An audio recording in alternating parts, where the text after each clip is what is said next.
5 seconds. Begin. தலைவர் அவர்களே, கல்வி மானிய கோரிக்கையின் மீது என் கருத்துக்களை தெரிவித்துக் கொள்ள விரும்புகிறேன். இன்றைய தினம் நான் இந்த விவாதத்தை துவக்கி வைப்பதில் பெருமகிழ்ச்சி அடைகிறேன். சாதாரண ஏழை எளிய மக்களும் நல்ல கல்வியறிவை பெற வேண்டுமென்று இந்த நாட்டிற்கு சுதந்திரம் வாங்கி தந்த மகாத்மா காந்தியடிகள் எண்ணினார்கள். அதற்கேற்ப பல திட்டங்களை தீட்டி கல்வித்துறையில் மறுமலர்ச்சியை ஏற்படுத்தி வரும் அரசிற்கு என்னுடைய பாராட்டுக்களை தெரிவித்துக் கொள்கிறேன். கல்வி வழங்குவது என்பது மிகவும் புனிதமான பணியாகும். சமுதாயம் நல்ல நிலைமைக்கு வளரவும் மக்கள் ஒழுக்கத்துடன் வாழவும் கல்வி வளர்ச்சி இன்றியமையாததாகும். இன்றைய சமுதாய மாற்றத்தில் படித்தவர்கள்தான் அதிகமான தவறுக்கு காரணமாக இருக்கிறார்கள் என்பதை வருத்தத்துடன் காண்கிறோம். இதற்கு காரணம் அவர்களுக்கு பண்பாடு என்பது இல்லாததுதான்.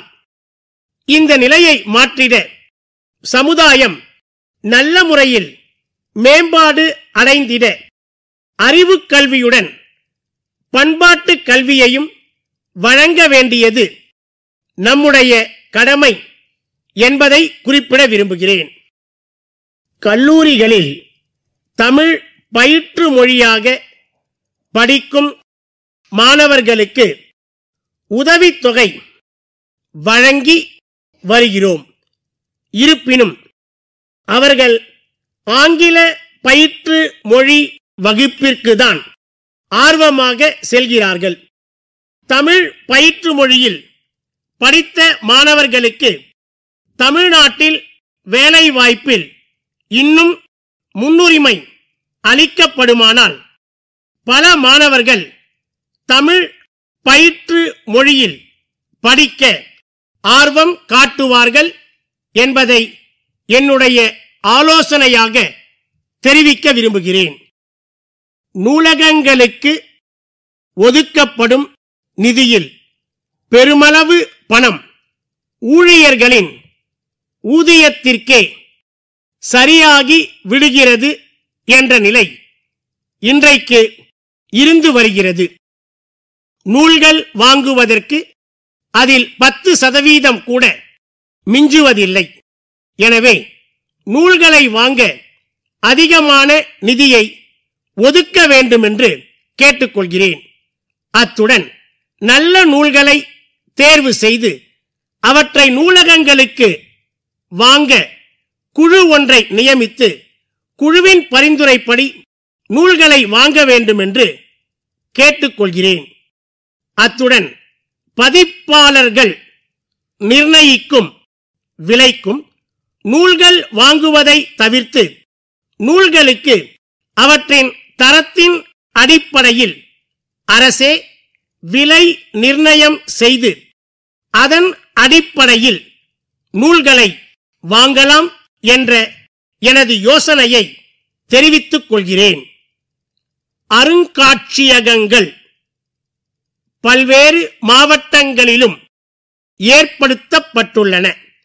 மாணவ மாணவியர்களும் பெரியவர்களும் வெளியிடங்களில் இருந்து வந்து அவற்றை பார்வையிடும் போது உரிய விளக்கங்களை அவர்களுக்கு அளிக்க வேண்டும்.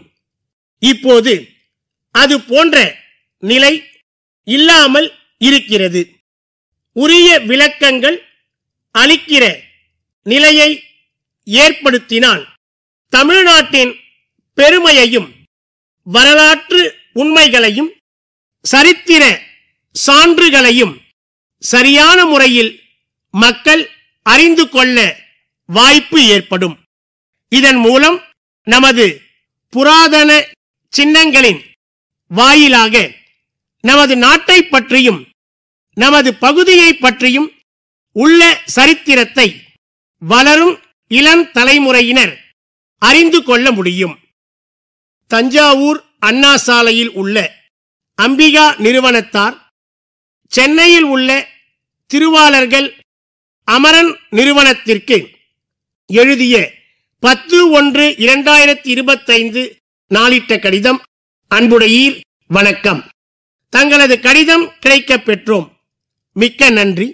தாங்கள் கேட்டுக்கொண்டபடி புதிய ரக அரிசி மூட்டைகளை தங்களுக்கு அனுப்பி வைக்க தயாராய் இருக்கின்றோம் என்பதை தெரிவித்துக் கொள்ள விரும்புகிறோம்.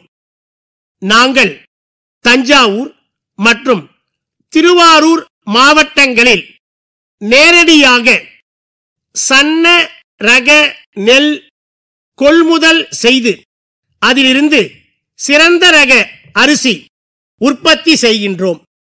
நாங்கள் இவற்றை 10 கிலோ, 25 கிலோ, 75 கிலோ மூட்டைகளாக கட்டி விற்பனைக்கு அனுப்பி வருகிறோம் என்பதை தங்களுக்கு தெரிவித்துக் கொள்ள விரும்புகிறோம். தாங்கள் எங்களது நீண்ட நாளைய மற்றும் தொடர் வாடிக்கையாளர் என்பதால் தங்களுக்கு 20% கழிவு வழங்க தயாராய் இருக்கிறோம். மேலும் தாங்கள் 50,000ற்கு மேல் ஆர்டர் செய்தால் இலவசமாக எங்கள் வாகனத்திலேயே அரிசி மூட்டைகளை அனுப்பி வைக்கிறோம். தங்களது தேவைகளை நாங்கள் உடனே வழங்க இயலும் என்ற உறுதிமொழியையும் தெரிவிக்க கடமைப்பட்டுள்ளோம். தங்கள் ஆதரவான பதிலையும் முன்பண தொகையையும் எதிர்பார்க்கின்றோம். நன்றி. தங்கள் நம்பிக்கையுள்ள. நீங்க இப்ப கஷ்டப்படுறது நாளைக்கு சந்திக்க போற வெற்றியை நோக்கி தான். So keep going, never give up.